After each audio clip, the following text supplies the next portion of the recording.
Good morning.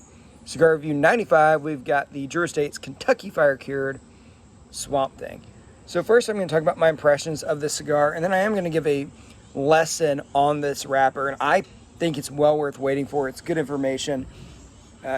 It's something that a lot of people don't know. So first of all, the cigar. It's a Candela wrapper, and then at the top here, it's got an undisclosed blend of basically fire-cured U.S. tobacco. We got a 6-inch 52 ring gauge cigar made in Nicaragua, Drew Estates. That fire cured tobacco really comes through. So my first impression was this, just smelling it before I lit it. I'm a pipe smoker. I've got some pipe tobacco called Fire Engine, and it smells like, burnt wood, right? It smells like a fire. That's what this smelled like, and that's what it still tastes like. So that comes through really strongly. My other note that I got is this smells like my grandma's old Mercury car when she smoked too much in it. But most of you haven't been in the back of my grandma's car. So other tasting notes then would be I get lemongrass, graham cracker, cocoa. So it really makes kind of a s'more taste. The more I tasted it, the more I got down the cigar, the more I started to get some herbs and almost like a wet lumber type of taste. But really that fire cured taste, it hasn't gone away. It's absolutely pervasive. On the finish, I do get a little bit of green tea, so that Candela's coming through a little bit more, especially when you put the cigar down for a couple minutes. Then you start to taste, all right, yeah, I did get some green tea. It's not as pervasive as some of the other reviewers have said it is. I just don't get a ton of it, but it's there. But mostly this thing tastes like you're, smoking a log that is on fire. So, lesson time, the wrapper, Candela. I'm going to go through how it's produced, and then why it got popular, and then why it's not as popular anymore. Candela is the wrapper color. There's a myth that the way that this is made is by picking the tobacco early so that it's green, and that somehow locks in the greenness. No. It's picked at roughly the same time. Every tobacco leaf, when it's picked, is green. The stuff that ends up brown is green. What's done with normal tobacco is they cure it at about 90 degrees for, a long time, right? Periods of months. And then it turns brown.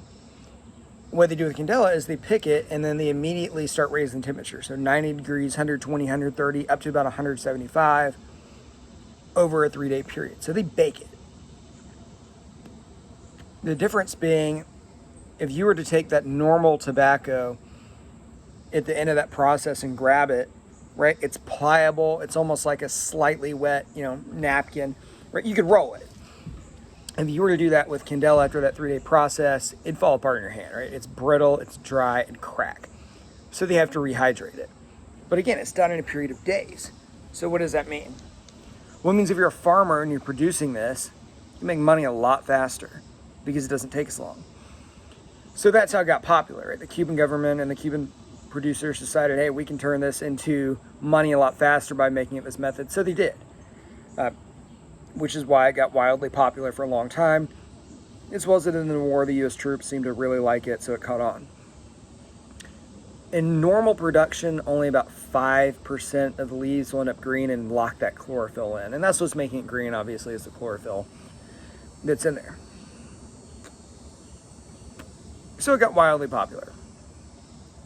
And then cigar consumption went down a little bit. And then when it started roaring back in the 90s, Connecticut shade became the thing, right? That became what everyone wanted. And the Candela just went away. It started being made in cheaper cigars, machine-made cigars, and people associated it with, oh, it's just going to taste like grass. It's going to taste bad. Which is a disservice to it. It doesn't always taste that way. It can, but it doesn't always. So it just became unpopular. The only people I can really think of that make it in any quantity, and I'm sure there's others, but would be off the top of my head, Fuente, Macanudo, and La Gloria. They do make it, and they do a pretty good job of it. Which again, I think is an absolute shame because I think it's underappreciated. Cigar Aficionado did a study. Now this study was done 20 years ago, so it's absolutely outdated. But they determined that only about 40% of cigar smokers that responded to the survey had ever even tried a Candela wrapped cigar. Now think about it. who's going to respond to a cigar aficionado poll? Someone that smokes a lot of cigars. It's not someone that smokes 10 a year. It's someone that's an actual aficionado. So of the people that smokes 10 cigars a year, it's probably not 40%. It's probably 2%. Right? It's a really small amount. And as such, only about 2%, 1 to 2% of cigars made a day are made with this wrapper. In other words, most people don't smoke them anymore. I personally want to start smoking more of them because I like the taste. Now this, you can see it here with that label, without the band. It's different, right? This is not a great representation of what they would typically taste like because it does have that fire cured tobacco that not only is at the top, but it runs the length of the cigar as well, right? They've got it, I believe, in the binder and in the filler as well, primarily the binder. But man, I like this cigar. When I first picked it up out of my humidor, I thought, wow, that is a two-tone piece of crap. It doesn't look good, especially the band. It just looked really cheap. The two-tone cigars often look cheap. It reminds me of one of the Asylum Ogre, I think, that I had a few months ago that wasn't great, but I like it. I mean, it's got a really unique taste. There's a lot of nuance there. I mean, you heard everything I listed, right? It's got lemongrass, graham cracker, cocoa, all that stuff, and I think it makes for an absolutely excellent cigar. And here's the great thing: it's like $6. So here's where I'd recommend it. First of all, I recommend it to anyone because I think it's good. Maybe not a beginner cigar smoker, because for one, this is not a typical cigar. It's unusual. This is not the way a normal cigar tastes. Drew Estate even said, we're pushing the conventions of what a cigar is supposed to be like, supposed to taste like. But anyone that's, even slightly a cigar smoker, try it. Give it a chance.